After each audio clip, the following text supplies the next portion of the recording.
اچھی خبر ہے الحمدللہ، بنگلہ دیش سے بہت اچھی نیوز آ رہی ہیں. جماعت اسلامی کے پرانے بیچارے بوڑھے لوگوں کو صرف اس بیس پہ پھانسی پہ لٹکایا حسینہ واجد نے. اس نے لٹکایا کہ پاکستان کی حمایت، سیاسی اختلاف تھا بھائی یہ. اس کے بعد تو وہ بغاوت نہیں کر رہے تھے نا، بہت ظلم مچا کے رکھا ہوا تھا. اچھا، اس پہ بنگلہ دیش میں جو انقلاب آیا اس پہ لوگ میرے بیانات پہ تبصرہ کر رہے ہیں. مفتی صاحب تو کہتے ہیں حکومت کے خلاف بغاوت جائز نہیں ہے. بھائی ہم مسلح بغاوت کے قائل نہیں ہیں. مسلح تلوار لے کے عوام نے وہاں مسلح بغاوت نہیں کی ہے. مسلح بغاوت نہیں کی ہے عوام نے. آپ کے ہاں تو عوام ہے. ابھی کیا میں بولوں،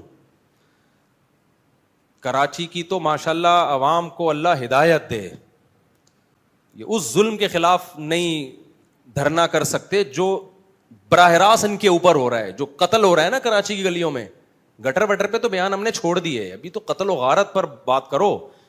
جس طرح سے کراچی میں ڈاکوؤں کا راج ہے، بات بات پہ 5,000 کی خاطر بندہ قتل ہو رہا ہے. کراچی کی عوام اس پہ احتجاج نہیں کر رہی. حسینہ واجد جیسی انقلاب کہاں سے لائے گی بھائی؟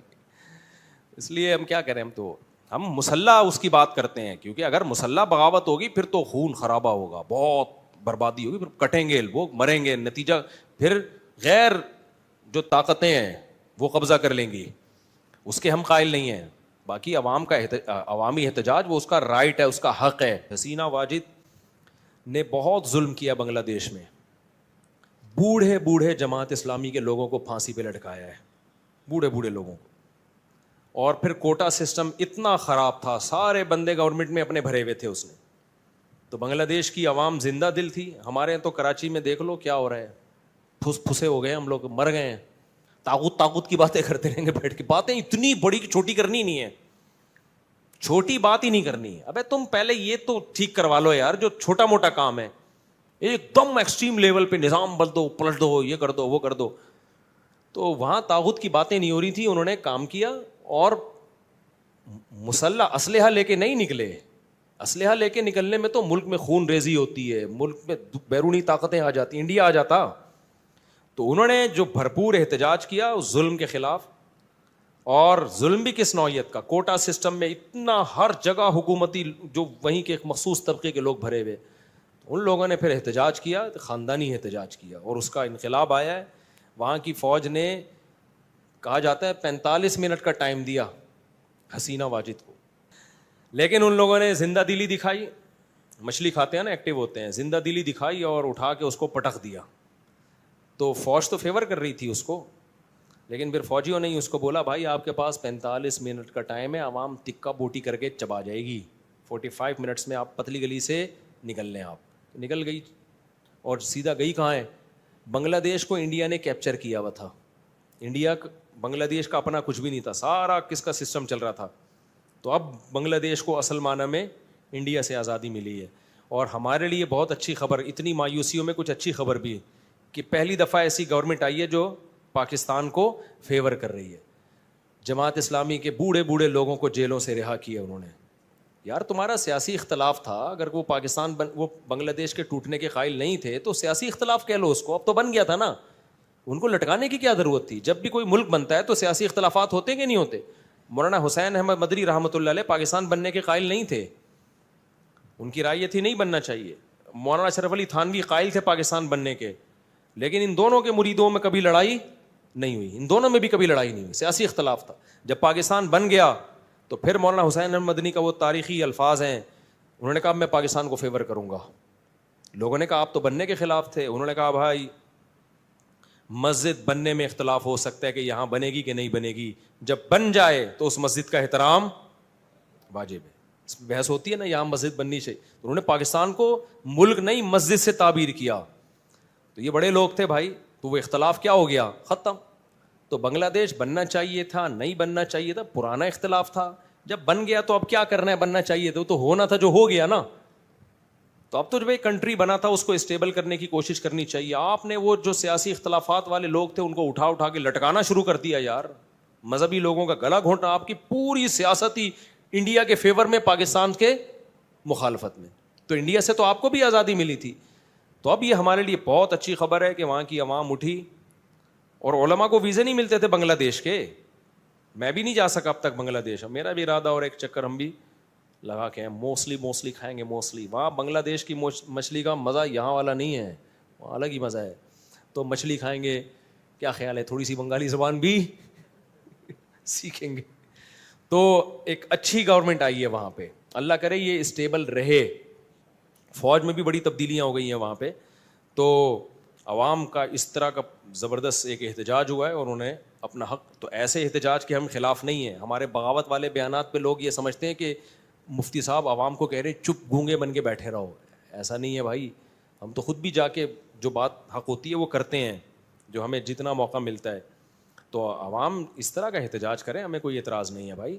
یہ والا نہ کرے جو مار دھاڑ اور جا کے جناب وہ جو آپ کے ملک ہی کی سالمیت ہی خطرے میں پڑ جائے. انہوں نے مار دھاڑ بھی کی ہے, بندوق نہیں چلائی انہوں نے. ہمارے ہاں جو بغاوت کی باتیں ہوتی ہیں نا طاغوت کے نام پہ, اس میں یہ خطرہ ہوتا ہے کہ لوگ اسلحہ لے کے مسلح بغاوت شروع کر دیں گے. اس سے فوراً کیا ہوگا, جو غیر ملکی طاقتیں آپ کے ملک میں امن کے بہانے سے گھس جائیں گی کہ یہاں چونکہ بدامنی ہو رہی ہے لہذا یہ ہم آئیں گے یہاں. ہم جیسے عراق میں گھسی ہیں, لیبیا میں گھسی ہیں, تو بیڑا ہی غرق کر دیا. اچھا باقی ہر جگہ لوگ مرزا جھیلمی سرکار کو لپیٹ دیتے ہیں. رمضان میں زکوٰۃ نکالنے کا ثواب زیادہ ہے یا نہیں؟ کسی کی زکوٰۃ رمضان میں ہی بنتی ہو تو اس کو تو رمضان میں ثواب ملے گا.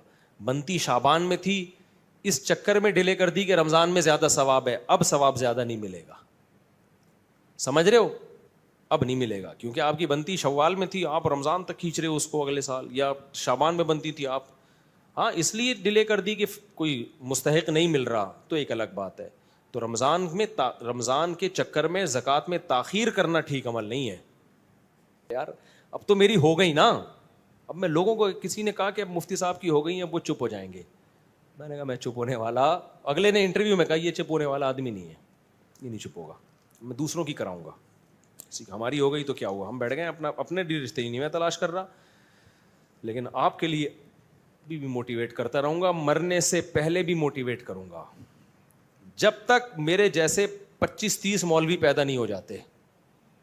کیونکہ میں اکیلا اس پہ اتنا ڈٹا ہوا ہوں نا, کوئی اور بول نہیں رہا تو مجبوراً مجھے بولنا پڑتا ہے. بھائی اگر دوسرے علماء بولنا شروع کر دیں میں بولنا بند, دوسرے علماء عاملوں کے خلاف بولیں اس طریقے سے یار جس طرح میں بول رہا ہوں, تو میں چپ ہو جاؤں گا. بول ہی نہیں رہے, الٹا اور ان کو پروموٹ کر رہے ہیں.